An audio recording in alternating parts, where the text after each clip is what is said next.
เทียบเขาเทียบเราเลยมองไม่งามเท่าเขาแต่เจ้าก็คือดอกบัวด้วยความสัตย์ซื่อยึดถือความดีเป็นหลักใครรักไม่รักก็ไม่จมปลักมองมัวเมื่อโผล่พ้นน้ำก็เห็น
ขอนอบน้อมต่อพระรัตนตรัย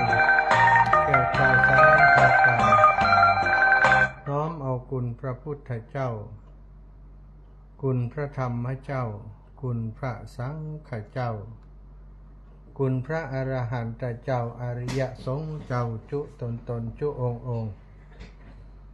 ได้เมตตาแผ่ปารมีมาเป็นนวโลกุตรธรรมปกเกลาเกศาโปห่มหักษาครูบาอาจารย์พระมหาเถระพระเถรานุเถระเปื่อนสหธรรมิกสหพรหมจารีทุกรูปทุกองค์โปห่มหักษาศรัทธาสาธุชนคนดีเท่าแก่อีป่ออีแม่ตั้งหลายทุกท่านทุกคนที่ติดตามรับฟังรายการสารธรรมยามบ่ายในวันนี้เดิมทีเป็นรายการของท่านสามเณรเอารักปัญโยนันท์วันนี้ท่านอาจารย์มีงานที่วัดที่วาของเปิ้นบ่สามารถจะเข้ารายการได้ตามปกติ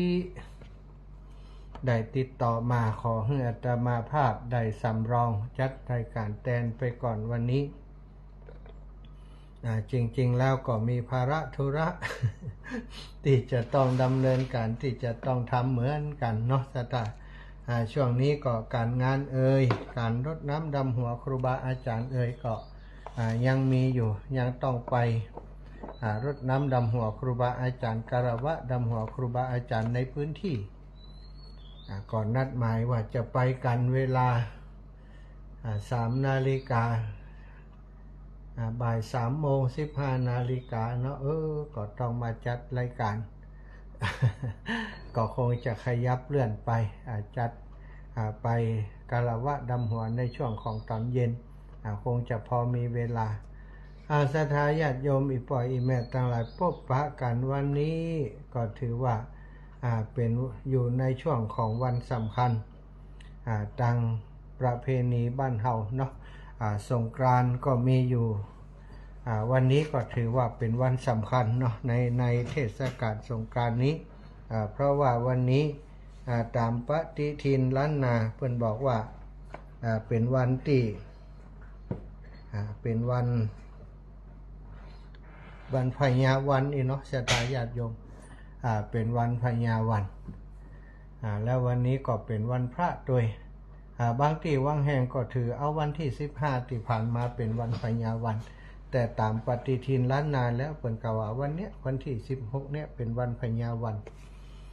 ก็ถือว่าเป็นวันดีถึง2วันกันแล้วกันเนาะพญาวันมี2วันพ่องก็ถือเอาวันเนาเป็น2วัน14 15บางพ่องก็ถือว่าพญาวัน2วัน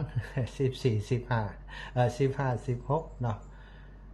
อย่างใดก็ตามก็ถือว่าเป็นสิ่งที่ดีทั้งนั้นสดาวันทุกวันเป็นวันดีวันมหาสงกรานต์วันพญาวันคือวันที่15วันที่16ศรัทธาญาติโยมเฒ่าแก่ป่ออีแม่ทั้งหลายก็ชื่นอกชื่นใจ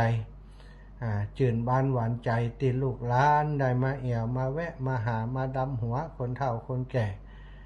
มาสัมมาการวะมารดน้ำดำหัวสร้างความสุขนะเหมือนกับได้มารดน้ำต้นไม้ยืนต้นมาเป็นปีบ่เคยมีไผมาหดน้ำพรวนดินเนื่องจากว่าแต่ละคนก็ห่างเหินเดินออกจากครอบครัวเดินออกจากต้นไม้ใหญ่หล่มเงาต้นไม้ไปบ่มีไผได้มาปฏิบัติปัดปู่ดูแลต้นไม้ต้นใหญ่ต้นนี้ช่วงเทศกาลนี้ก็ได้ปีกกลับมากาลวะลดน้ำ ลดน้ำต้นไม้ใหญ่ของไผของมันเนาะก็ทำให้ต้นไม้ซึ่งยืนต้นต่อสู้ลมฝนแดดเพียงลำพังมาเป็นเวลา1 ขวบปีวันนี้ก็ได้จื่นบานมีน้ำเลี้ยง ก็คือน้ำใจจากลูกจากหลานตีแวะเวียนมาหามาไหวมาสามาขอปอนมากาลวะดำหัวเนาะก็ถือว่าเป็น บุญเป็นบุญของลูกของหลานเป็นบุญของศรัทธาญาติโยมวันนี้เฮายังมีประเพณีที่ดีงามอยู่เฮายังมีลูกมีหลานที่รักษาหีดหอย วัฒนธรรมประเพณีของเจ้าเหนือของล้านนาของเราเจ้าเหนือล้านนามีประเพณีที่สำคัญก็คือการประเพณี12นะ12ประเพณี12เดือน12เดือนมีประเพณีมีกิจกรรมที่จะต้องทำเกี่ยวกับงานบุญงานกุศลตลอดถึง12เดือนสถานโดยเฉพาะเดือนนี้นะเดือนเมษายนนี้มกรากุมภามีนาเมษาเดือน4นะถ้าเดือน4หรือว่าถ้าตังเหนือเนาะประเพณีสงกรานต์ของเฮาเนี่ยประเพณีสงกรานต์ของเฮาก็เป็นประเพณีที่สืบทอดต่อกันมาเมื่อนานจากรุ่นสู่รุ่นต่างวัฒนธรรมใหม่ก็เข้ามาวัฒนธรรมเก่าบางอย่างก็ถอยหล่นไปแต่ประเพณีปีใหม่นี้ต้านทานวัฒนธรรมใหม่ที่เข้ามาจะเป็นวัฒนธรรมยังก็แล้วแต่สถานชั่วครู่ชั่วยามก็หายไปแต่วัฒนธรรมประเพณีรดน้ำดำหัวนั้นมีมาอย่างต่อเนื่องหลายพันปีมาแล้วก็ยังมีมนต์ขลังอยู่เนาะในทุกวันนี้กิจกรรมในวันสำคัญแต่ละวันก็แตกต่างกันไปเริ่มตั้งแต่วันสังขารหล่องวันเนาแล้วก็วันพญาวันที่มาเป็นวันพญาวันนี้วันพญาวันเปิ่นก็ทรงเคราะห์บ้านเนาะสืบชะตาทรงเคราะห์บ้านเพื่อให้เป็นมังกละเป็นมงคลบางทีก็วันปากปีนะวันปากปีวันนี้ก็แล้วแต่เนาะที่จะถือกันแต่ยังได้ก็ถามเมื่อถือแล้วก็ทำในสิ่งที่เขาถือนั้นคือถูกต้องวันนี้เปิ่นก็ไปวัดไปวากันบางที่บางแห่งไปส่งเคราะห์บ้านส่งเคราะห์บ้านส่งเคราะห์เมืองเอาน้ำข้าวมินส้มปล่อยเอาทรายนะใส่น้ำคุใส่ถังไปที่วัดที่วาเอาหือตุเจ้าเปิ่นก็ทำพิธีปัดเคราะห์มนต์พ่องกับลูกหลานบายูเอาเสื้อผ้าเขาไปส่งเคราะห์บ้านส่งเคราะห์หลวงเปิ่นก็ทำพิธีปู่อาจารย์วัดครูบาอาจารย์พระสงฆ์องค์สังฆเจ้าก็ทำหน้าที่ในการส่งเคราะห์บ้านส่งเคราะห์เมือง แล้วบางที่บางแห่งก็มีการส่งเคราะห์โดยสืบชะตาโดยสืบชะตาหลวงให้พี่น้องประชาชนคนในหมู่บ้านคนในชุมชนหรือว่าญาติโยมที่มาจากต่างถิ่นต่างแดนมีความต้องการมีความปรารถนาที่จะสืบชะตาเปิ่นก็มากันอันว่าการสืบชะตานั้นก็บ่ได้เป็นประเพณีหรือว่าเป็นกิจกรรมที่เพิ่งเกิดขึ้นนะครับกิจกรรมการสืบชะตานี้มันมีมาเมินนานแล้วตั้งแต่สมัยพุทธกาลสืบชะตาต่ออายุเนี่ยมีตั้งแต่สมัยพุทธกาลโดยมีเรื่องเล่าว่ามีพราหมณ์ชาวทีฆะลัมพิกะนคร2 คนเป็นเพื่อนกันตั้งแต่เยาว์วัยเมื่อเติบใหญ่เป็นหนุ่มแล้วก็ได้บวชในลัทธิหนึ่งถึง2 คนนี่บำเพ็ญตบะกันอยู่นานถึง48 ปีปัดโทษตาตั้งแต่หนุ่มปั๊มเป่งไปปฏิบัติธรรมบำเพ็ญตบะ48 ปีคนหนึ่งเกรงว่าวงศกุลจะขาดสูญจึงบอกสหายว่าขอหยุดบำเพ็ญตบะไว้ก่อนวงศกุลเหลือผมเพียงคนเดียวผมต้องสืบเชื้อสายไว้แล้วจัดการขายบริการติดตนสั่งสมไว้ได้เงินมา100 กหาปณะก็เลยบอกลาสหายแล้วกลับมาอยู่ที่บ้านเก่าของตนส่วนสหายอีกคนก็บำเพ็ญพจน์ต่อไปแต่ได้ย้ายไปอยู่ต่างเมืองต่อมาคนที่ศึกออกมานั้นเขาก็มีภรรยาแล้วก็ได้กำเนิดบุตรชายคนหนึ่งไว้สืบสกุลเมื่อบุตรชายเกิดขึ้นได้บอกกี่วันเขาก็ได้ข่าวว่าสหายผู้ใฝ่ตบะนั้นเดินทางกลับมายังสำนักในนครบ้านเกิดตัวเขาและภรรยาพาเอาลูกน้อยไปเยี่ยมสหายเมื่อไปถึงสำนักของสหายนั้นแล้วเขาก็ไหว้สาสนทนากับเพื่อนบรรพชิตโดยกล่าวว่าขอท่านจงเป็นผู้มีอายุยืน ภรรยาส่งบุตรเฮือเขาเฮือท่านฤาษีอุ้มแล้วนางก็ไหว้ท่านก็กล่าวว่าขอท่านจงมีเป็นผู้มีอายุยืนแต่เมื่อพวกเขาจับมือบุตรเฮือไหว้ท่านก็นิ่งเฉยบ่กล่าวอาหยังเลยพราหมณ์ผู้เป็นสหายจึงกล่าวว่าเมื่อภรรยาไหว้ท่านกล่าวฮือพรว่าขอฮืออายุยืนเมื่อลูกของเฮาไหว้ท่านกับบ่กล่าวอาหยังเลยท่านหันอาหยังกะท่านพระคุณเจ้าจึงบ่ได้กล่าวอาหยังตอนที่ลูกของข้าพเจ้าไหว้สหายผู้เป็นบรรพชิตก็ชี้แจงว่าเฮาหันว่าเด็กกำลังมีอันตรายถึงแก่ชีวิตเขาจึงถามว่าอันตรายที่ท่านหันนั้นมันจะเกิดขึ้นเมื่อใดฤาษีก็ตอบว่าอีก7 วันเท่านั้นสหายรักพราหมณ์และพราหมณีร้อนใจก็จึงถามว่าท่านมีวิธีจะช่วยลูกของเฮาได้ก็ท่านฤาษีก็ตอบว่าโอ้เฮาบ่ฮู้วิธีช่วยวิธีป้องกันเฮาก็บ่ฮู้เขาก็ถามว่าแล้วท่านคิดว่าพอที่จะมีไผช่วยลูกของเฮาได้พ่องก็สหายผู้เป็นบรรพชิตก็แนะนำว่าเฮาหันแต่พระสมณโคดมเท่านั้นที่จะช่วยได้ท่านต้องยอมไปหาพระสมณโคดมแล้ววิงวอนให้ท่านช่วยชีวิตของลูกชายท่านเถิดพราหมณ์กล่าวว่าถ้าผมไปตบะในลัทธิของเฮาที่ผมบำเพ็ญมาก็จะเสื่อมไปน้อยขอรับท่านก็กล่าวว่าถ้าสหายรักลูกก็อย่าคิดว่าตบะจะเสื่อมเลยจงไปหาพระสมณโคดมเถิดไปถามท่านเถิด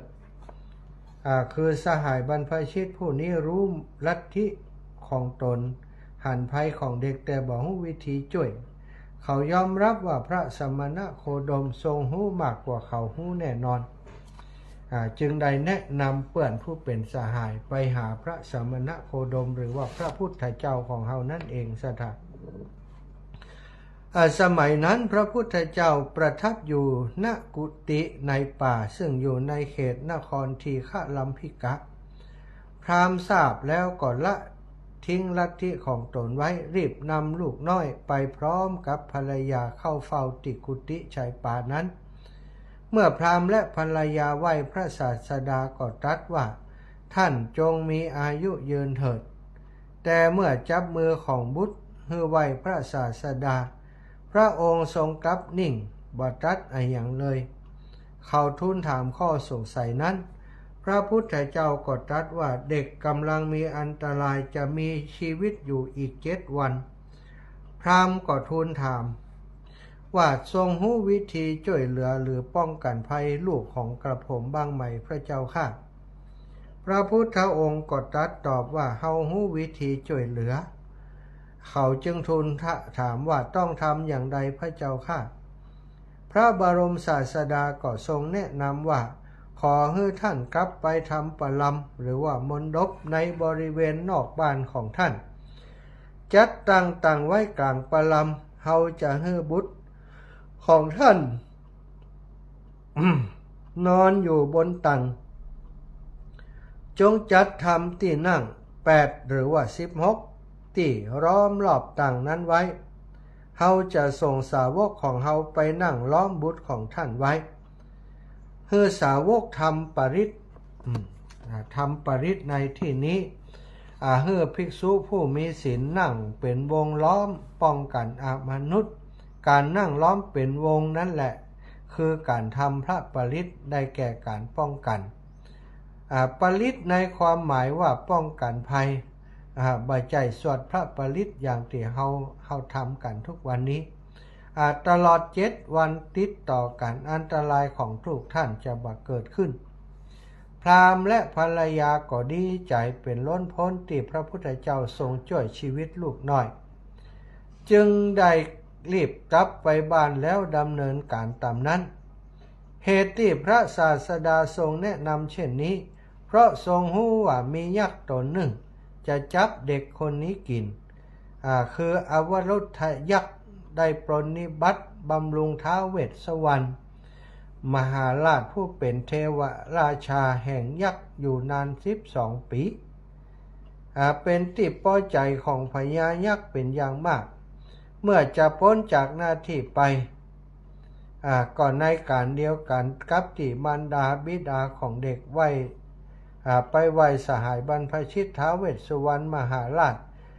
จึงได้ประทานพรว่าในวันที่7นับจากวันนี้เฮาเฮอสิทธิ์เจ้าจับเด็กคนหนึ่งในทีฆะลัมพิกนครได้กินได้อวรุทยักษ์จึงรอคอยจับเด็กกินในวันที่7เมื่อพราหมณ์จัดทำสถานที่เสร็จสมบูรณ์แล้วได้เข้าเฝ้ากราบทูลเพื่อพระพุทธองค์ทรงทราบพระพุทธเจ้าก็ส่งภิกษุจำนวน16 รูปไปนั่งอยู่ในปลัมล้อมเด็กน้อยที่นอนอยู่บนตังไว้7 คืน 7 วันระหว่างระหว่างภิกษุทั้งหลายนั่งล้อมป้องกันเด็กอยู่นั้นหลายรูปและบางรูปบางองค์ก็เจริญกรรมฐานไปสาธยายพุทธมนต์ไปบางพ่องก็สวดสาธยายแล้วแต่ตามอัธยาศัยยักษ์ได้ยินเสียงสวดได้หันพระสงฆ์องค์สังฆเจ้าปฏิบัติธรรมอยู่อย่างอันก็เกิดความเกรงใจบักกล้าจะเข้าไปยับเอาเด็กนั้นกินก็ยืนรอดูเวลาหาโอกาสอยู่ในวันที่7ของการที่ป้องกันภัยนั้นอันเป็นวันที่ยักษ์จะจับเด็กกินพระพุทธเจ้าก็เสด็จมาประทับนั่งอยู่ในปรัมตวยเมื่อหมู่เทวดารู้ว่าพระพุทธเจ้าเสด็จมาในที่นั้นเทวดาผู้มีศักย์ใหญ่ผู้ปรารถนาจะเข้าเฝ้าพระพุทธเจ้าก็ปากันมาพวกเทวดาผู้มีศักย์น้อยต้องถอยล่นออกไปยืนอยู่ไกลถึง12 โยชน์แม้อวรุทยักษ์ก็ถอยออกไปไกลจากบริเวณที่นั้นมากทีเดียวพอดีมีโทรศัพท์เข้ามาเจริญปอนอีแม่อาจารย์ไปพูดอะไรไปยังไงวะไปแม่อยู่วัดบรรพตอยู่นั่งจัดรายการนี้อยู่เจ้าก็ได้ว่าไปวัดยังไงเจ้าจะไปวันที่หอมอยแม่อันจินเนอเจ้าที่แม่100แล้วก็อันนักสอนสนธยา100นี่เป็น200นะแม่เด้อเจ้าวัดไสหินก่อนเด้อพระท่านเด้อเจ้า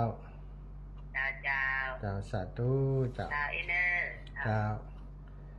ฝากคอมว่าสัญญาณลุดสัญญาณบอกค่อยดีเนอะช่วงปีใหม่นี่ศรัทธาญาติโยมหมุนติ้วหมุนเวินอยู่ตั้งนานเนาะพระพุทธเจ้าก็ประทับในวันที่7พระพุทธเจ้าก็ไปเสด็จประทับอยู่ที่นั่นตลอดในคืนที่7นั้นอวรุทยักษ์บ่มีโอกาสจะจับเด็กกิน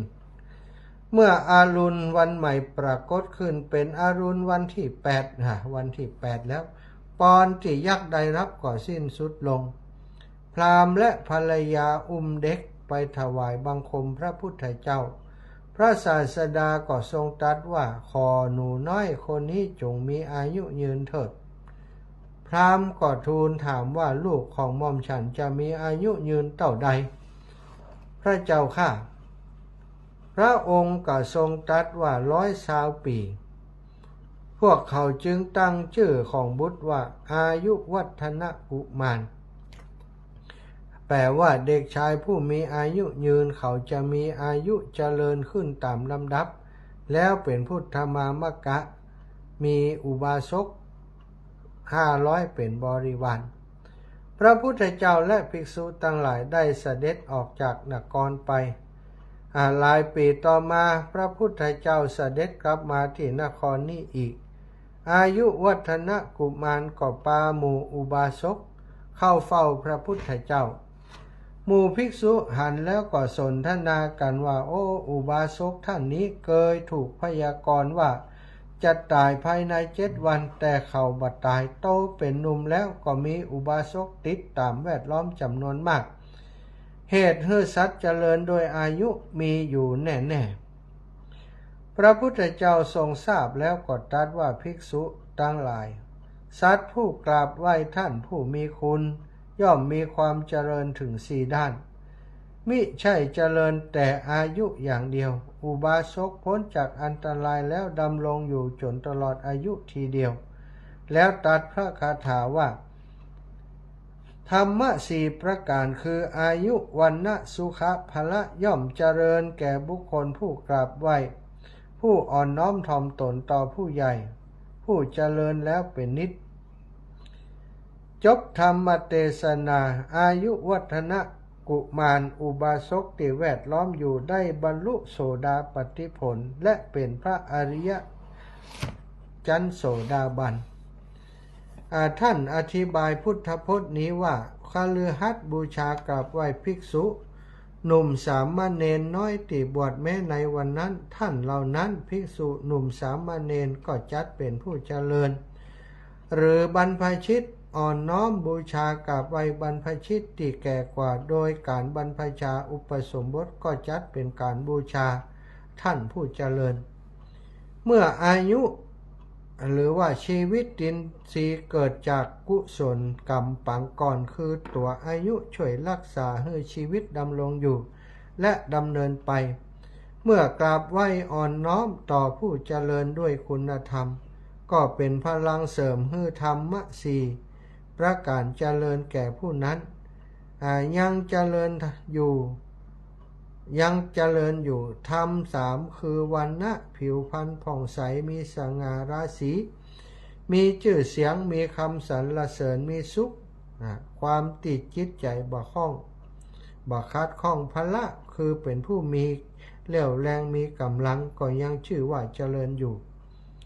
ผู้ใดทำกุศลที่ยังอายุ50 ปีให้เป็นไปกุศลในอดีตผลหล่อเลี้ยงให้มีอายุ50 ปีผู้นั้นก็จะมีอันตรายแก่ชีวิตผู้นั้นจะมีอันตรายแก่ชีวิตในวัย25 ปีแต่อันตรายนั้นสิ้นไปเพราะผู้นั้นเป็นผู้กราบไหว้เป็นปกติผู้นั้นย่อมดำรงอยู่ได้จนครบ50 ปีก็เป็นตัวอย่างเนาะของการที่ป้องกันชีวิตของคนที่เปิ้นว่าจัตตาขาด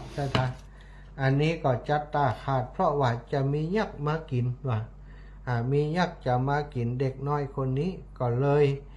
ใช้วิธีให้พระสงฆ์ไปนั่งล้อมรอบปฏิบัติธรรมจนยักษ์นั้นบ่กล้าเข้าไปกินนะต่อมาเพิ่นก็เลยนิยมมีการเจริญสวดมนต์สวดพระปริตรเจริญพระพุทธมนต์ในพิธีกรรมพิธีการต่างๆเวลามีกิจกรรมต่างๆศรัทธาญาติโยมทั้งหลายวันนี้ก็คงจะมีหลายท่านหลายคนไปที่วัดไปที่ว่าไปฟังเพิ่นเจริญพระพุทธมนต์เนาะศรัทธาตอนนี้ก็ขอจะพักเบรกสักกรรมเนอะฟังเพลงขั้นรายการไปสักกรรมก่อน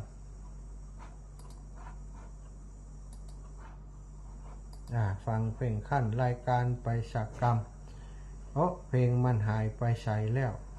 มันเลอเสียแล้วศรัทธาญาติโยมเลิศตังพุ่นก็ฟังตังเพศก่อนแล้วกันเพลงมันหายไปหน้าชื่อตาเฉยหายไปหน้าชื่อตาเฉย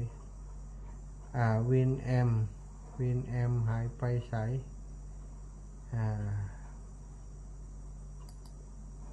วินแอมหายไปแล้ว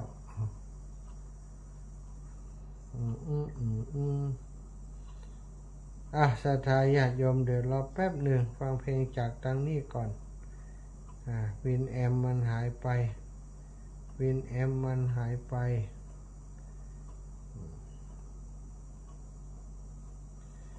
ช่วงนี้มีการใช้เน็ตสูงเนาะศรัทธาทำให้ระบบอินเทอร์เน็ตอย่างใช้งานบ่ค่อยดีเท่าใดอินเทอร์เน็ตของอาตมาที่นี่ก็3 วันดี4 วันหายเหมือนกันเนอะ เดี๋ยวก็หมุนเวินอันนี้ก็หมุนเวินอยู่มา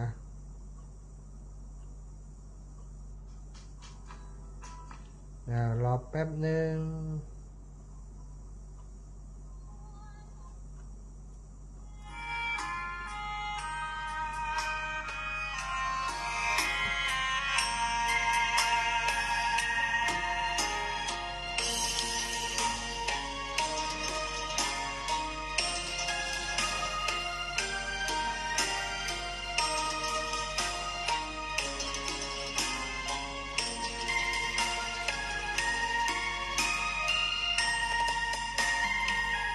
ดอกบัวดอกหนึ่ง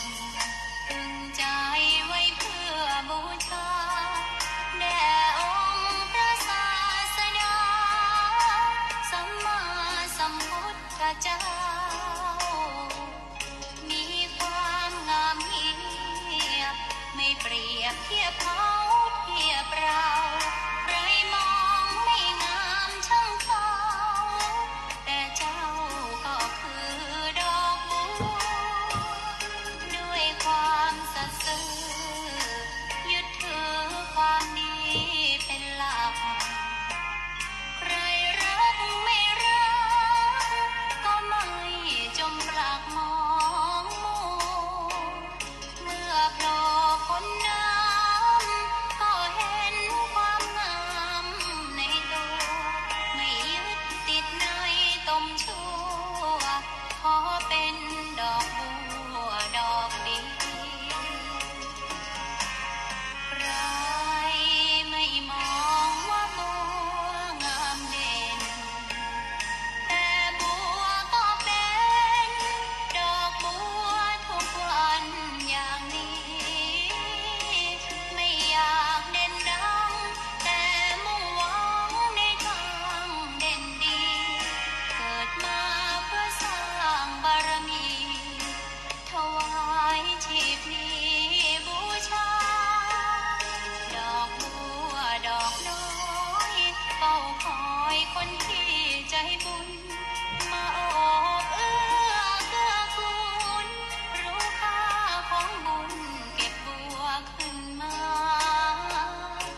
เพื่อสร้างความดีและสร้างบารมีดังว่าใช้ดอกบัวนี้บูชาพระสัมมาสัมพุทธองค์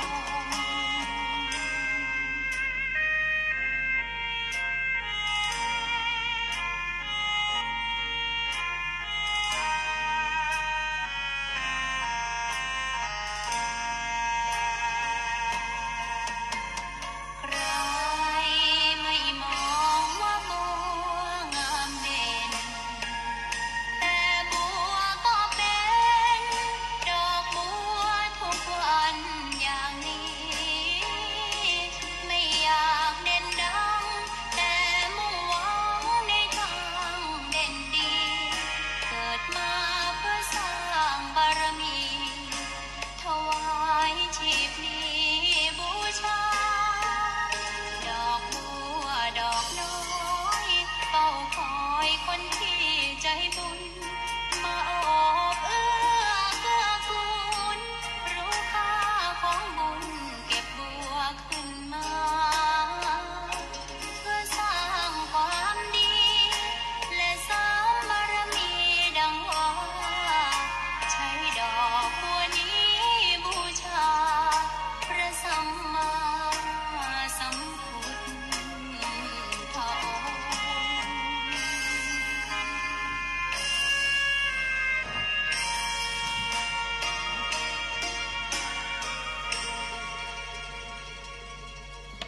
ค์ ขั้นรายการไปแล้วเนาะศรัทธาญาติโยมสนทนาพูดจากันต่อนะช่วงนี้ศรัทธาญาติโยมวันนี้วันที่16แล้วก็เหลืออีกบักกี่วันก็จะมีงานมีการที่วัดฝายหินเนาะซึ่งเป็นวัดที่ครูบาอาจารย์ท่านอาจารย์พระครูสมุวิสุวัตวรกิจโจ เป็นสมภารเป็นเจ้าอาวาสอยู่แล้วก็เปิ้นจะมีกิจกรรมการปลุกเสกซ้อมย้อมยกสารูปปิมปาพระพุทธเจ้าหลายรูปหลายองค์ซึ่งที่มีหลายรูปหลายองค์เพราะก็มีถึงองค์เก่าองค์ใหม่องค์เก่านั้นเปิ้นก็เสกซ้อมย้อมนกปุรณะปฏิสังขรณ์ทำสีใหม่พระเนตรที่บางรูปบางองค์ลุดไปสถาก็ต้องใส่พระเนตรใหม่ทำสีอย่างใหม่ก็เลยเมื่อทำใหม่แล้วก็จำเป็นจะต้องทำพิธีสำคัญอันเป็นพิธีที่จะเสกซ้อมย้อมยกเปิ้นเรียกว่าปลุกเสกพระสารูปปิมปาของพระสัมมาสัมพุทธเจ้าเพื่อเป็นมังกรเพื่อเป็นมงคลตามแบบเบ้าของประเพณีต่างล้านนากำหนดจะทำกันในวันที่20ศรัทธาญาติโยมวันที่20ที่จะถึงนี้วันที่20เวลาตั้งแต่ 19 นาฬิกาเป็นต้นไปจะมีพิธีทางศาสนาแต่ว่า 18 นาฬิกานี้คณะศรัทธาสาธุชนญาติโยมที่เพิ่นมาเป็นเจ้าภาพได้เดินทางมาจากตั้งกรุงเทพกรุงไทยมาจากหลายที่หลายสายเพิ่นก็จะมารับประทานอาหารมากินข้าวกินปลาที่วัดไฟหินแล้วจากนั้นก็จะเริ่มประกอบพิธีทางศาสนาเป็นลำดับไปพิธีทางศาสนาก็จะมีการสวดมนต์ตันมีการแสดงพระธรรมเทศนาปฐมสมโภชพุทธาภิเษกธรรมจักรกับปวัตนสูตรแล้วก็สวดเบิกอีพ่ออีแม่ทั้งหลายที่จะไปร่วมบุญร่วมกุศลด้วยกันก็เตรียมตัวไว้ใครที่สามารถไปนอนด้วยกันได้เขาก็ไปตั้งแต่วันที่20เนาะส่วนที่ว่าอีแม่จะเหมารถไปถ้าเหมาพระไปวันที่20เขาจะเอาเป็น2 วันอีแม่คงไปบ่ได้วันที่20ก็เป็นหยังเนาะเขาไปวันที่21เอาก็ได้เนาะวันที่21ก็ตันอยู่วันที่21ก็จะมีกิจกรรมสำคัญอยู่เหมือนกันกิจกรรมในวันที่21ก็จะมีพิธีเจริญพระพุทธมนต์อย่างต่างๆเนาะก็จะเอาพิธีมาบอกศรัทธาก่อนกันแล้วกันพิธีที่จะมีในวันที่20แล้วก็21เนาะมีพิธีอย่างพ่อวันที่21วันที่21เริ่มวันที่20ก่อนในวันที่20เมษายนนั้นจะนิมนต์ครูบาอาจารย์ส่วนใหญ่เป็นครูบาอาจารย์พระนักจัดรายการในคลื่นสีขาวของเขาเกือบจะทุกรูปแล้วก็จะมีครูบาอาจารย์พระมหาเถระที่ท่านอาจารย์พระครูอภิวัตรพระครูสมุวิสุวัตรวรกิจโจท่านเคารพนับถือมาร่วมในพิธีตัววันที่22วันที่21วันที่20นั้นนิมนต์พระสงฆ์นิมนต์สงฆ์จำนวน31รูปที่เจริญพระพุทธมนต์สวดมนต์ตันแล้วก่อนนิมนต์นั่งปลกแล้วว่าปลุกเสกนั้น11รูปสถาแสดงพระธรรมเทศนาแห่ง4รูปซึ่งพระในวันพิธีในวันที่20พิธีในวันที่20เนาะพิธีจะเริ่มตั้งแต่เวลา 18 นาฬิกา 18 นาฬิกาคณะศรัทธาญาติธรรมร่วมกันรับประทานอาหารณบริเวณพิธีเตรียมต้อนรับคณะญาติโยมที่มาจากกรุงเทพและสาธุชนทั่วไป18 นาฬิกาวันที่19 นาฬิกาพิธีจุดเทียนชัยแล้วก็พร้อมเตียนบริวารจากนั้นก็เป็นการเจริญพระพุทธมนต์สวดมนต์ตันพิธีพุทธภิเษกเจริญวัตถุมงคลครูบาโสภาและการกวนเข้าติ๊บสถาน21:39 นาฬิกาพิธีเจริญจิตตภาวนานั่งปลก30 ถึง59 นาทีแล้วก็เวลา22.39 นาฬิกาฟังธรรมเทศนากันแรกปฐมสมโภชโดยท่านพระครูวิสิทธิ์ศิลาภรณ์เจ้าคณะตำบลป่าแดดเจ้าอาวาสวัดวังสิงห์คำตำบลป่าแดดอำเภอเมืองจังหวัดเชียงใหม่ต่อจากนั้นก็ฟังพระธรรมเทศนากันที่2คือพุทธาภิเษกแสดงโดยท่านพระครูสังฆรักษ์กฤษนิธิทัศน์กิตติโสภณเมธีประธานหน่วยอบรมประชาชนตำบลม่วงน้อย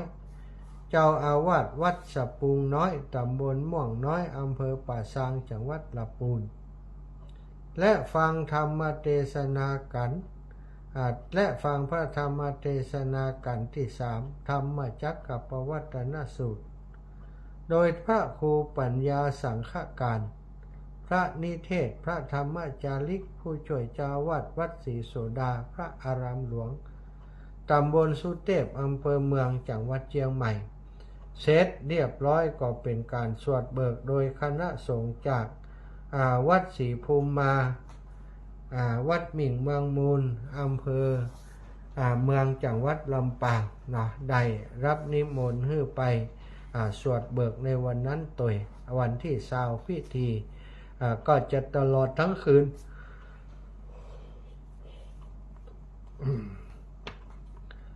มีการกวนเข้าทิพย์โดยศรัทธากวนเข้าทิพย์พุทธาภิเษกนี่เปิ่นมีกวนเข้าทิพย์โดยเตศพุทธาภิเษกแล้วก็มีการกวนเข้าทิพย์แล้ววันที่21ก็จะเริ่มต้นเวลาวันที่21เริ่มต้นเวลา 4:39 นาฬิกา39 นาทีพิธีเจริญพระพุทธมนต์เบิกเนตรพระประธานในอุโบสถ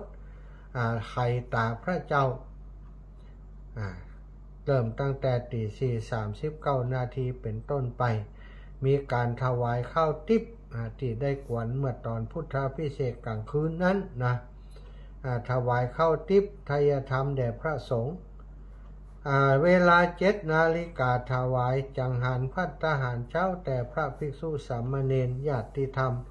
ร่วมรับประทานอาหารกันเวลา8 นาฬิกา 49 นาทีอัญเชิญพระบรมสารีริกธาตุลุ่มปั้นครูบาโสภามาไว้ที่ลานหินหน้ารถหน้าตรงลานที่จัดกิจกรรมนั้นเวลา9 นาฬิกา 39 นาทีประธานในพิธีจะจุดธูปเทียนบูชาพระรัตนตรัยกล่าวคำปูชาพระรัตนตรัยพิธีอ่านตาตั้งฐานานุกรมที่พระครูสมุธีระเชษฐ์ชยนันโทและพระครูใบดิกาสมัครยานะสีโลธีระเชษฐ์ชยนันโทและมอบตาตั้งฐานานุกรมจากประธานสงฆ์พระสงฆ์ทั้งนั้นเจริญชัยมงคลคาถาแล้วก็พระสงฆ์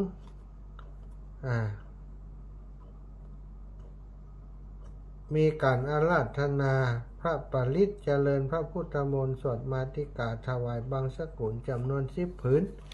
ถวายทายทานพระสงฆ์อนุโมทนา11 นาฬิกาเสร็จสิ้นถวายภัตตาหารเพลคณะศรัทธาร่วมรับประทานอาหารเป็นอันเสร็จพิธีในวันที่21ฉะนั้นศรัทธาญาติโยมที่เขาอยู่บ้านไก่จะไปร่วมงานในวันที่21ก็ได้ถ้าไปวันที่20บัดตันก็ไปวันที่21วันที่21ก็จะมีพระสงฆ์อีกคณะหนึ่งที่นิมนต์มาเจริญพระพุทธมนต์ก็ส่วนใหญ่ก็เป็นครูบาอาจารย์ที่อยู่ที่จังหวัดเชียงใหม่นิมนต์มาพระครูโคสิทธิ์ปริยัติยาภรณ์ด็อกเตอร์ท่านพระราชปัญญาเวทีผู้ช่วยเจ้าวาดท่าตอนพระสิท ธิวชิรานุกูลรองเจ้าคณะอำเภอเชียงใหม่พระครูธีรสุตตพจน์ด็อกเตอร์เจ้าคณะตำบลสุเทพพระอธิการข่าวกันตะสีโลวัดโป่งน้อยนะแล้วก็พระอธิการบุญเพ็งปิยธรรมโมพระมหาสัตวัตรพระครูสมุบุญเลิศชยวังโสพระครูสิริบรมธาตุพิทักษ์ผู้ช่วยด็อกเตอร์ผู้ช่วยศาสตราจารย์ด็อกเตอร์พระครูพิสารปุณนิวิทย์พระครูไพบูลย์เจติยานุรักษ์ด็อกเตอร์พระครูวินัยธรชัยวรวงศ์อิทธิมันโตด็อกเตอร์พระปรีชาภุริยาโนพระครูปลัดพอใจฉันทโกพระมหาวิษณุจารุธรรมโมพระปลัดจตุพรวชิรยาโนด็อกเตอร์พระครูประภาสปริยัติวิมลพระครูโกศลปริยัติคุณพระปลัดวิทูลภูริวัฒโนพระครูใบดิกากันตะพงศ์จันทสโรพระครูปลัดอานนท์อภิชาโนพระครูปลัดธรรมมาพิวัตรอภิยาณสังวโรพระครูใบดิกาวีระสิริวัฒโก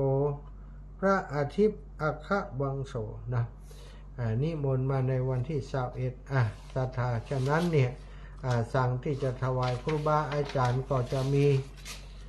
มีตะกี้31อันนี้39เนาะสั่งก็ประมาณ80ประมาณเกือบ103เหมือนกันเนอะศรัทธาญาติโยมฉะนั้นอีปออีแม่ทั้งหลายครูบาอาจารย์ทุกรูปทุกองค์ที่จะได้ร่วมกันเป็นเจ้าภาพเนาะแจ้งมาได้ที่ท่านพระครูสมุวิสุวัตรวรกิจโจหรือว่าถ้าตั้งลำปางเคยผ่านอาตมาเนาะอาตมาเป็นสะพานบุญให้อาจจะผ่านที่อาตมานี่ก็ได้เราก็จะดูแลเป็นสะพานบุญให้กับศรัทธาญาติโยมซึ่งตอนนี้ที่ผ่านตั้งสายงานที่ผ่านอาตมาภาพก็มี10 กว่าสั่งแล้วเนาะโยมน้องพันนิตาพรหมมินทร์แล้วก็พระทวีศักดิ์โรโคพระจำเริญพระธนัชชาพระประพันธ์พระตะวันพระครูใบดิกาประเสริฐประสันโนพระอาจารย์อภิญญาอภิปัสสโนพระอาจารย์ประพันธ์ประพัสสโลแล้วก็มีญาติโยมต่างจังหวัดลำปางเนาะก็ได้ร่วมเป็นเจ้าภาพโดยอาตมาภาพแห่มคณะหนึ่งเดี๋ยวขอดูก่อนแต่เจ้าอ่านชื่อเปิ้นพิษมีญาติโยมที่ร่วมเป็นเจ้าภาพโดยเนาะจากลำปาง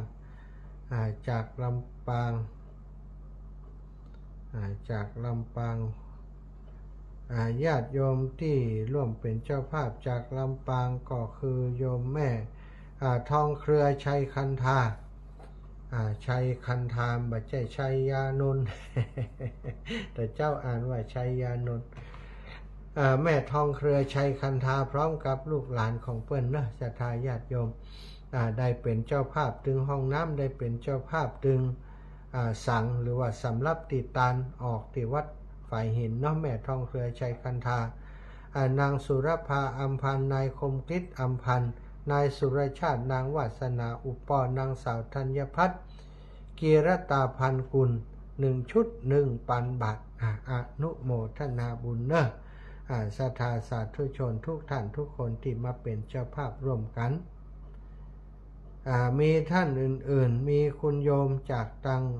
เมืองฝางก็ได้ปวารณาถวายปัจจัยมาร่วมสมทบเป็นเจ้าภาพในการจัดงานครั้งนี้เจ้าภาพสั่งเจ้าภาพสิ่งต่างๆร่วมงานในครั้งนี้ 10,000 บาทเนาะก็ได้แจ้งกับท่านอาจารย์พระครูสมุวิสุวัตรวรกิจโจเรียบร้อยแล้วนะก็ผ่านทางท่านอาจารย์ผู้ใดเลยท่านอื่นๆศรัทธาญาติโยมอีป่ออีแม่ตั้งหลายเนาะเขาก็เพิ่งเซตงานกันไปงานรดน้ำดำหัวครูบาอาจารย์มันก็ที่ติดกัน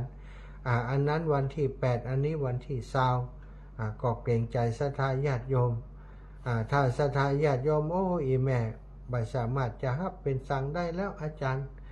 ค่าใช้จ่ายมันสูงอีแม่ขอกึ่งเดียวก็ได้เนาะ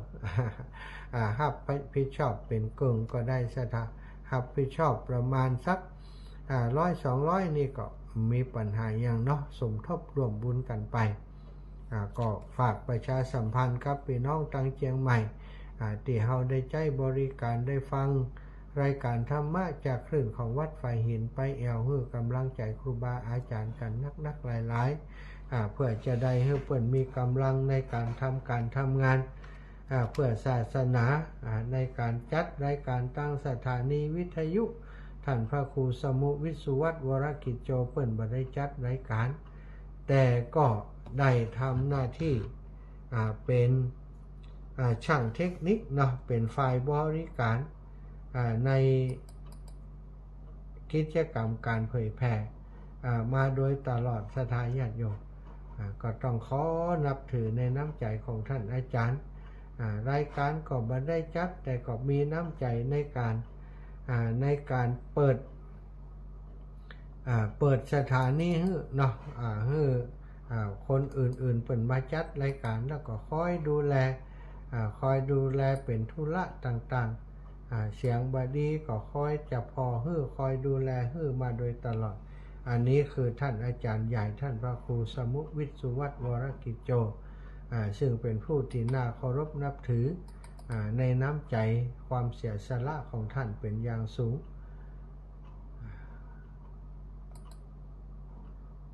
แต่ถ้าเมื่อเพิ่นมีการมีงานเนาะเพิ่นบ่ได้มีไผเป็นกระบอกเสียง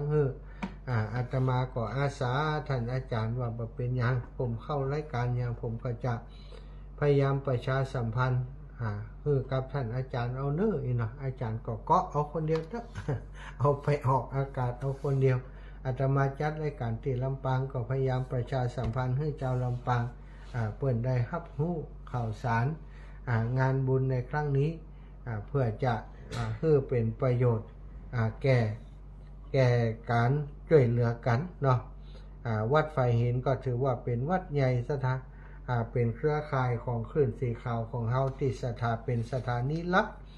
ของคลื่นสีขาวของเฮาก็ว่าได้ออกอากาศให้คลื่นสีขาวนี่รู้สึกว่าจะนักที่สุดในบรรดาเครือข่ายที่เพิ่นไปออกรายการที่วัดไฟหินคลื่นสีขาวของเฮาก็สลับซับเปลี่ยนไปออกอากาศที่วัดไฟหินในหลายช่วงในหลายเวลาเนาะก็ถือว่าเป็นเครือข่ายสายบุญที่ดูแลซึ่งกันและกันตลอดมาศรัทธาญาติโยมในช่วงนี้ก็ขออนุญาตพักเบรกแห่งสักกรรมเนอะหูซึกว่าเสียงจะแหบจะแห้งหมดแรงอีกแล้วนะ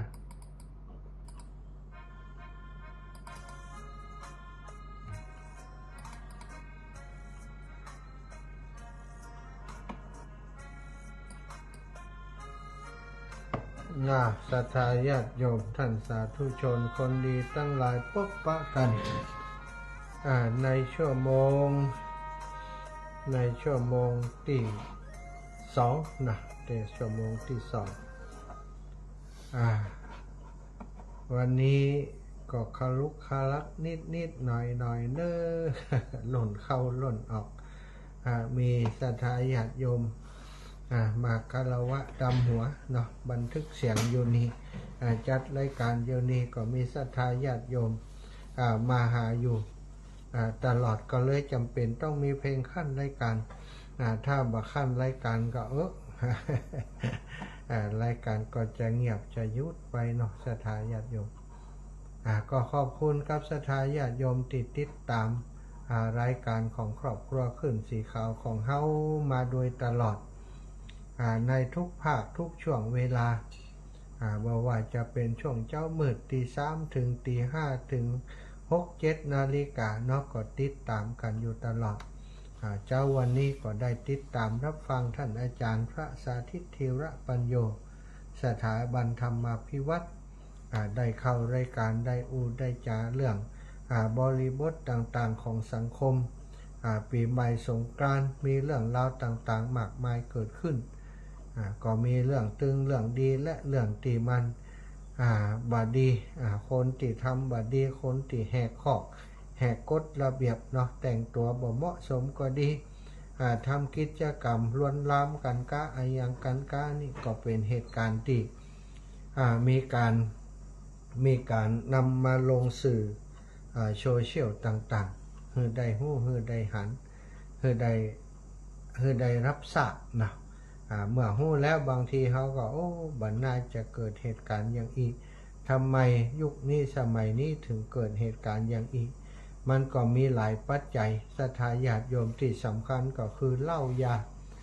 เหล้าทำให้เกิดคนเนี่ยผู้หญิงก็ใจผู้หญิงก็ดีผู้ใจก็ดีเนี่ยบ่มีความละอายกันศรัทธาไม่ยิงบางคนแต่งตัวเนาะก็อย่างตีอีปออีแปได้หันขนาดไม่ยิงเอายังมือตึดตาพอนะปวดใจก็ซ้ำให้กันนะมันเป็นภาพที่บางครั้งนี่แต่งตัวก็ยั่วยวนป้วเปยเกินไปปวดใจที่หันมันก็อดมาได้มันก็คึกขนองเนาะไปยุบไปจับไปลูกไปคำเปิ่นก็กลายเป็นประเด็นชกต่อยตีลันฟันแทงกันขึ้นมาอันนี้ก็มีข่าวเกือบจะทุกพื้นที่เนอะสถานในช่วงนี้ฮดน้ำปะแปงคนบางคนถือวิสาสะเนาะไปปะแปงแฟนของหนุ่มคนที่เปิ่นมาตัวกล่อมปล่อยใจมายุบแก้มแฟนเฮาบางคนมันบักไข่ยุบแก้มสถาไปลวนลามไปยุบในติสำคัญของเปิ่นกาอย่างเปิ่นกานี่จากการคึกขนองทำให้เกิดปัญหาทำให้เกิดเรื่องบริบทเหล่านี้ก็เป็นประเด็นที่ควรจะศึกษาควรจะเรียนรู้ควรจะได้อูจาถึงเนาะคนที่เป็นพ่อเป็นแม่เป็นผู้ตานะลุงกับถ้ามีโอกาสได้บอกลูกบอกหลานว่าประเพณีอันดีงามจะไปทำให้มันเสื่อมเสียเนอะทำอย่างก็จะไปแหกกฎแหกระเบียบเปิ่นเกินไปอย่าไปล่วงเกินเขาเอาให้มันประเพณีก็อยู่หม่วนนั้นในพื้นที่ที่เป็นเพื่อนห้องว่าในพื้นที่ที่ปลอดภัยของภัยของมันคนอื่นก็ต้องการความปลอดภัยในการเล่นในของประเพณีกิจกรรมนี้ตัวเขาเองก็บ่ต้องการให้ภัยมารบกวนในพื้นที่อันเป็นส่วนตัวของเขานะเขาไปเล่นกับเปิ่นนี้มันก็ต้องดูเนาะสิทธิเสรีภาพส่วนบุคคลเปิ่นก็ห่วงเนื้อห่วงตัวเขาจะไปยุบลูกไปคำเปิ่นมันก็เป็นสิ่งที่บ่ถูกต้องบางคนเปิ่นก็ถือเนื้อถือตัวถึงเปิ่นจะแต่งตัวยังอันเปิ่นก็บ่ได้แต่งให้เฮามายุบมากำบางคนมันคิดเลยเถิดไปเนาะมันคงจะหมายใจเฮาค่านี่มันคงจะบ่ขางค่านี่เอาไปเอามาเปิ่นขางก็เกิดปัญหาขึ้นมาเลยศรัทธาญาติโยมได้ข่าวแล้วก็สบายใจเนาะได้ยินข่าวได้หันข่าวแล้วก็สะเทือนใจเหมือนกันบางครั้งบางทีเนี่ยเสียใจโดนสังคมตาหน้าไปทำอย่างบดีบ่ให้ครับตัวเก่าบางคนไปถึงขนาดนั้นก็มีอันเนี้ยจากการตีเล่นปีใหม่เล่นสงกรานต์โดยตีมีสุรายาเมาเป็นเครื่องรอเลี้ยงซะทำกินเหล้าก็ม่วนบ่ได้ให้มากกินเหล้าแล้วก็ม่วนเกินขนาดเนาะม่วนเกินขนาดเล่นกันเกินขนาดเล่นกันเกินอัตราที่ควรจะเล่นก็เลยเกิดปัญหาเกิดเรื่องเกิดราวเลยความสนุกก็คือมันกลายเป็นเรื่องวิวาทบาดหมางไปมันเกินความสนุกสนานไปสนุกสนานม่วนนั้นย่ำใส่ตีนกันบ่ฮืออภัยกันคิงแน่ก็บะจดกันเนาะเหล้ายามันทำให้คนสวกด้วยทำคนบ่ละอายทำให้คนสวกทำให้คนสวกทำให้คนบ่กลัวภัยคิงแน่ก็บะตอนบ่กินเหล้าบ่กินยาก่อมพอดุพอสวกชะตาวันนี้ทำกิจกรรมกลางแจ้งตายละม่านขละแล้วนะเชื่อมเล็กบนกลางแดดว่ากำลังมาหันเนี่ยหน้าแดงปะลึง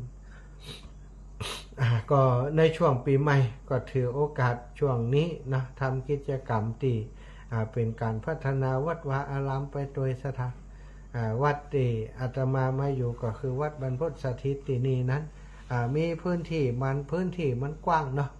หลวงพ่อ ครูบาเจ้าหลวงปู่ศรีอองเปิ่นก็สร้างเสนาสนะอย่างไว้หลายอย่างบางทีบางอย่างนี่มันก็ชำรุดทรุดโทรมไปจำเป็นต้องทำการบูรณะปรับปรุงซ่อมแซมจะบูรณะของเก่าก็ต้องทำสถานที่เก็บที่ไว้ขอบไว้ครัวที่อยู่ที่กินให้มันเรียบร้อยตั้งแต่มาอยู่ก็วางแผนจะทำนู่นทำนี่ยกหลังคาด้านหน้าขึ้นแล้วแล้วก็ด้านข้างว่าจะเป็นห้องครัวเป็นที่ทำกับข้าวกับปลาทำอาหารสำหรับเวลาศรัทธาญาติโยมเปิ้นมาประกอบอาหารมาทำกิจกรรมที่นี่ก็ทำมาแล้วสักเดือนศรัทธาตั้งเสาไว้พอข้ามภาษามาเป็นบ่ฮู้คิดแต่ว่าวันซืนกันเลยว่าช่วงนี้พอจะมีเวลาหน่อยมีอุปกรณ์มีเครื่องมือก็ปาตัวเก่าขึ้นบนหลังคามีคือเขามาช่วยอันยกหนังล้านไปหันไปนี่ตัวเก่าก็ขึ้นเนี่ยการคนเดียวเนาะวันนี้ก็เชื่อมบึ้ดให้จะให้ละศรัทธาบดเดียวสีจะคันตาละเนาะบ่ได้ทำงานเชื่อมเมินเวลาเขาเชื่อมมันก็จะเป็นอาการแบบนี้ตอนนี้แดงหมดละเนาะคอนี่แดงปะลึ่งเนี่ยแดงเป็นเลือด แดงเป็นพื้นเลยคอแดงหน้าแดงเวลาทำงานก็ธรรมดาทำงานเป็นเรื่องธรรมดา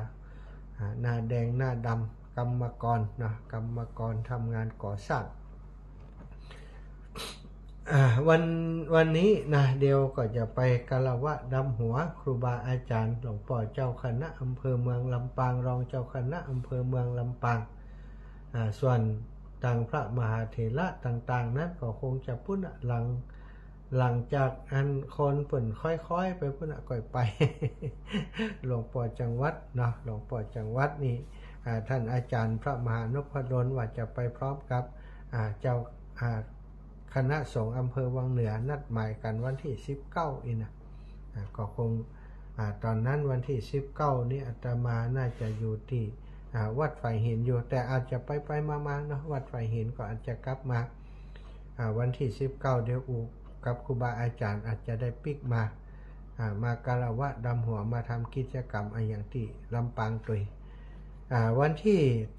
วัดไฟหินเนาะที่ได้บอกไปเมื่อสักครู่นี้ก็คือจะมีงานในวันที่20วันที่21สิ่งที่จะขอรบกวนศรัทธาญาติโยมนะที่อยากจะร่วมบุญด้วยกันก็คือสั่งที่จะถวายครูบาอาจารย์พระสงฆ์องค์สังฆเจ้าประมาณ100 รูปที่นิมนต์มาประกอบพิธีนะบอกว่าจะสวดมนต์ตันพิธีเจริญพระพุทธมนต์ถึง2 วันนั้นมีได้นิมนต์ส่งไว้ประมาณ100 รูปซึ่งก็จะถวายสังคือกับครูบาอาจารย์ตามสมควรแก่ฐานานุรูปมีงานปล่อยหลวงก็ต้องถวายครูบาอาจารย์ตอนนี้ก็ได้ประกาศไปคือสถานาบุญท่านเจ้าทั้งหลายที่อยากจะร่วมบุญกับครูบาอาจารย์ที่วัดไฟหินในงานพุทธาภิเษกเสกซ่อมย้อมยกพระพุทธรูปสารูปปิมปาพระสัมมาสัมพุทธเจ้าหลายองค์ในวิหารในอุโบสถของวัดไฟหินศรัทธาอีปอยอีแม่ก็มีบางส่วนเนาะที่เปิ่นแจ้งไปที่ท่านพระครูแล้วท่านอาจารย์สมัครท่านพระครูอันสมุวิศวตวรกิจโจตุปีจำชื่อไม่ได้ ซึ่งก็ได้เป็นสะพานบุญหลายสายด้วยกันเนาะอาตมาในสายของอาตมาสายของครอบครัวขึ้นสีขาวเนอะใครอยากจะร่วมบุญกับครูบาอาจารย์ท่านพระครูสมุวิศวตวรกิจโจซึ่งเป็นผู้อยู่เบื้องหลังการทำงานของครอบครัวขึ้นสีขาวโดยเฉพาะการถ่ายทอดสดการออกอากาศในกิจกรรมงานบุญต่างๆของคลื่นสีขาวท่านอาจารย์พระครูสมุวิศวตวรกิจโจบ่เคยทอดบ่เคยทิ้งไปช่วยตลอดทุกงานทำให้กิจกรรมของครอบครัวคลื่นสีขาวของเฮาได้รับการบันทึกไว้ทาง Facebook ทาง YouTube ทางสื่อต่างๆที่เป็นบันทึกประวัติศาสตร์ของหมู่เฮาที่ทำงานร่วมกันมาตลอดมีงานของครูบาอาจารย์ตั้งเมืองฝางก็ไปจ่วยตั้งเชียงใหม่ตั้งเชียงไฮ้ตั้งลำปางทุกที่ทุกแห่งที่มีงานที่มีงานมีปอยหลวงเนี่ยท่านพระครูสมุวิศวตวรกิจโจก็จะส่งทีมงาน ให้ได้ไปช่วยเหลือไปถ่ายทอดสดทอดเสียงให้คนทั้งหลายได้รับฟังตลอดอันนี้ก็ถือว่าเป็นผู้ที่มีจิตใจเอื้อเฟื้อเผื่อแผ่เกื้อกูลหนุนช่วยการทำงานของคลื่นสีขาวอย่างมีพลังอย่างมีพลังสร้างสรรค์ต้องเวลาเปิ้นมีการมีงานเนาะมีกิจกรรมที่เปิ้นก็บาละบาทิ้งกันอาตมาเองกับท่านพระครูสมุวิศวะวรกิจโจนี่ก็นับถือเปิ้นเป็นครูบาอาจารย์ท่านหนึ่งเปิ้นมีการมีงานที่เปิ้นมีสิ่งอย่างเปิ้นให้ฟังก็ได้ไปช่วยเหลือเติมเปิ้นตลอดมาเหมือนกันในช่วงนี้เนาะก็มีงานเรื่องของการทำห้องน้ำที่วัดฝ่ายหินปรากฏว่ามีคนไปทำห้องน้ำแล้วทำบัดเสร็จศรัทธาญาติโยมทีแรกว่าจะมาทำเอาไปเอามาเบิกตังค์ที่ท่านอาจารย์อาจารย์ก็งงเพราะบ่ได้เตรียมปัจจัยส่วนนี้ไว้บ่ได้ตั้งใจว่าจะทำพอมีคนมาทำก็อนุญาตให้ทำกลายเป็นว่าเปิ่นมาเบิกที่อาจารย์เป็นว่ามารับจ้าง มารับจ้างทำไปเหี้ยก็เลยเป็นปัญหาว่าอาจารย์ก็พักไว้แต่ทีนี้พักไว้ถ้าเขาพักไว้งานที่สร้างไปแล้วมันก็เสียดายเนาะโครงสร้างที่สร้างไปแล้วเสี่ยงตังไปแล้ว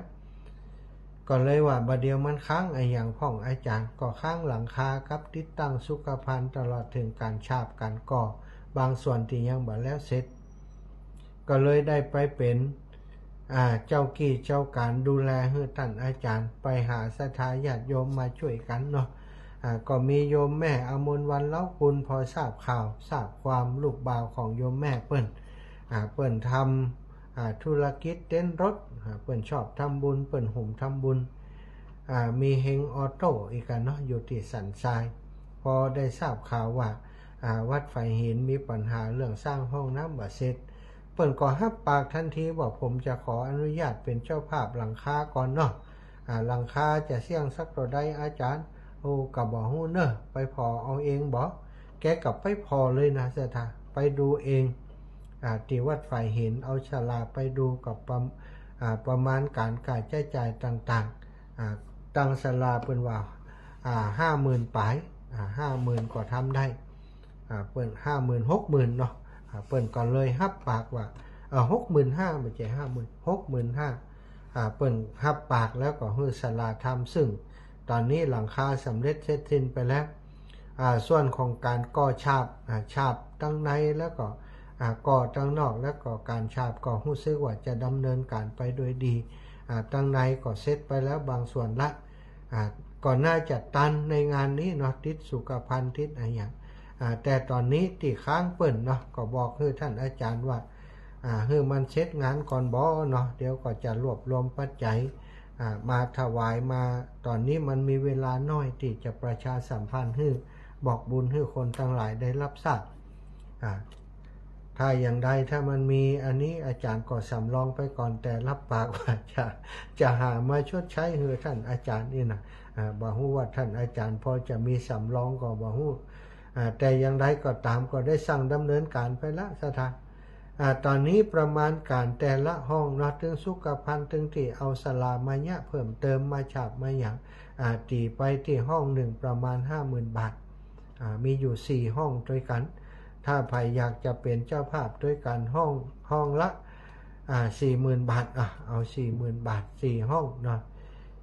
16นะก็น่าจะจบแล้วสำหรับงานห้องน้ำของวัดฝ่ายหินถ้าบ่มีไผเป็นเจ้าภาพก็จะเหมาเอาบุญคนเดียวนะเดินธุดงค์สักปีก็ถ้าจะคุ้มใช้นี้อยู่ เนาะรับปากแล้วก็ต้องทำให้ได้ศรัทธาถ้าบ่มีไผก็คิดว่าศรัทธาญาติโยมที่เปิ้นยังบ่ฮู้ข่าวกำกับก็มีนักเนาะคนที่เปิ้นฮู้ข่าวแล้วถ้าเปิ้นหันว่ามันมีความจำเป็นอาตมามีความเชื่อมั่นว่าการสร้างห้องน้ำถวายทานกับวัดกับวานี้คนเปิ่นหุ่มทำเหมือนกันนะหุ่มทำเพราะว่ามันเกิดประโยชน์คนเข้าวัดเข้าวาบัดเดียวนี้ถ้าห้องน้ำแบบปอนี่เรื่องใหญ่เลยนะสัทธางานปอยหลวงครั้งนี้ของวัดฝ่ายหินถ้าห้องน้ำแบบปอก็เป็นเรื่องใหญ่ของวัด ลำบากตอนนี้ก็เลยเล่งว่าฮื้อทำฮื้อเสร็จเสร็จแล้วก็จะได้ใช้ประโยชน์ในงานปล่อยหลวงของเฮานี่เลยเนาะก็ฝากไว้กับศรัทธาญาติโยมเนอะที่ได้ฟังรายการนี้ร่วมกันเป็นสะพานบุญห้อมกันคนละเล็กละน้อยเป็นครอบครัวคน100-200นี่มันก็เป็นเงินหมื่นเงินแสนได้เหมือนกันเนาะอย่างที่เฮาเคยทำกันมาอาตมาก็บ่ฮู้จะเนี่ยอย่างใดไปหาปัญหาของครูบาอาจารย์ก็เอ็นดูเปิ้นเฮาช่วยคนอื่นมานักแล้วแต่กับครูบาอาจารย์นี่บางครั้งบางทีเฮาส่วนใหญ่เขาก็จะละเลยเปิ้นก็คิดว่าเปิ้นคงจะดูแลตัวเองได้แต่บางรูปบางองค์อย่างท่านอาจารย์พระครูสมุวิศวัตรวรกิจโจเนี่ยศรัทธาเปิ้นบ่ได้มีกินมีตานอย่างนักหนาส่วนใหญ่หน้าที่ของเปิ้นก็คือนั่งหลังคอมพิวเตอร์ทำหน้าที่ในการดูแลสถานีวิทยุบ่ได้มีกินมีตานเปิ้นบ่ได้เป็นพระสงฆ์ที่ไปรับกินรับตานอย่างนักศรัทธาก็เป็นห่วงเนาะเวลาเปิ้นสร้างเปิ้นเนี่ยอย่างต่างๆนี้บ่ค่อยมีไผได้ช่วยเหลือเปิ้นอย่างหมู่เฮานี่เวลาจะเนี่ยอย่างก็ออกอากาศประกาศไปสัก10 วันก็มีคนช่วยแล้วท่านอาจารย์นี่บ่ได้จัดรายการนะศรัทธาบ่มีแฟนรายการเปิ้นบ่ได้จัดรายการเองเป็นผู้ควบคุมสถานีเป็นผู้ดูแลสถานีดูแลค่าใช้จ่ายต่างๆเท่านั้นมีแต่คนไปใช้ประโยชน์กับสถานีของเปิ้นอาตมาเองก็เหมือนกันก็ใช้ประโยชน์กับสถานีของเปิ้นแต่ฮู้จักกับศรัทธาญาติโยมพี่น้องทั้งหลายก็ย้อนมีสถานีวิทยุของวัดฝ่ายหินได้ฮู้จักพี่น้องทางเชียงใหม่ตั้งดอยสะเก็ดตั้งสันกำแพงสารปีเนี่ยแถวนี้ตั้งแม่ริมแม่แตงก็ฟังจากวัดฝ่ายหินทั้งนั้นในส่วนของต่างในพื้นที่อำเภอเมืองก็แน่นอนเนาะอำเภอเมืองมุดทั้งหมดของอำเภอเมืองก็ฟังได้หางดงนี่ก็ฟังจากทางวิทยุวัดฝ่ายหินศรัทธาญาติโยมเมื่อมีกิจกรรมมีการมีงานของวัดฝ่ายหินเฮาก็จำเป็นจะต้องระดมความร่วมไม้ร่วมมือไปช่วยเหลือครูบาอาจารย์เปิ้นก็มี2 งานเนาะสำหรับอาตมาในช่วงนี้ที่เกี่ยวกับวัดฝ่ายหิน1เรื่องของห้องน้ำ2เรื่องของการดูแลช่วยกับอาจารย์ในการจัดงานครั้งนี้ได้เป็นเจ้าภาพเครื่องเสียงให้เปิ้นได้เป็นเจ้าภาพช่วยดูแลเรื่องเครื่องเสียงแล้วก็เรื่องของการจัดดอกจัดดวงกับโยมน้องพนิตาพรหมมินทร์จะให้ไปจัดดอกไปดูแลเรื่องไม้ดอกไม้ประดับแล้วก็มีดนตรีแห่ดนตรีบรรเลงก็คงจะเป็นสตางค์อยู่หลายบาทเหมือนกันแต่ตั้งใจว่าจะช่วยงานครูบาอาจารย์ไปถ้าศรัทธาทั้งหลายช่วยซัพพอร์ตช่วยดูแลบางส่วนเนาะก็คงจะผ่อนปลนภาระธุระตรงนี้ไปแต่อย่างใดก็ตามศรัทธาอีป่ออีแม่ทั้งหลายอย่างในช่วงนี้มันงานนักนะก็รู้สึกเกรงใจอย่างใดก็ต้องบอกถ้าบ่บอกก็เอาใจเนี้ยอย่างใดในเมื่องานมันก็ตึงมี ถ้าบอกตอนนี้ศรัทธาญาติโยมมีงานวัดฝ่ายหินกำบอกลูกอีแม่บ่ได้หอมชักกำเนี่ยบอกไปจะได้นักได้น้อยก็เป็นยังเนาะบอกกันไปให้ได้เป็นบุญเป็นกุศลเป็นสะบานบุญช่วยเหลือเติมซึ่งกันและกันไปขอบคุณครูบาอาจารย์ถวายความเคารพท่านอาจารย์วรรณชัยชยานันโทพุทธศรีคีรีเข้ามารับชมแม่บัวพีท่าโปสุทธิดากัลยาเนาะอีลาก็เข้ามาดูเป็นบุญเรืองชัยเงินกาบสีขันแก้วแม่ปาวลีอินสุวรรณแม่บัวรวยมะนาวหวานคุณโยมสุเกียรติติดรักนะสายน้ำบนดอยท่านอาจารย์ใหญ่พระครูชลทานพิทักษ์ขอบคุณทุกท่านทุกคนนะวันนี้คงบ่ได้เปิดโอกาสให้โทรมาเนาะโยมน้องอรพินรามวุฒิชิดชบามะนาวหวานทีละนาต้อนรับก็ได้เข้ามาชมขอบคุณเด้อที่ทุกท่านทุกคนนะหลายท่านหลายคนด้วยกัน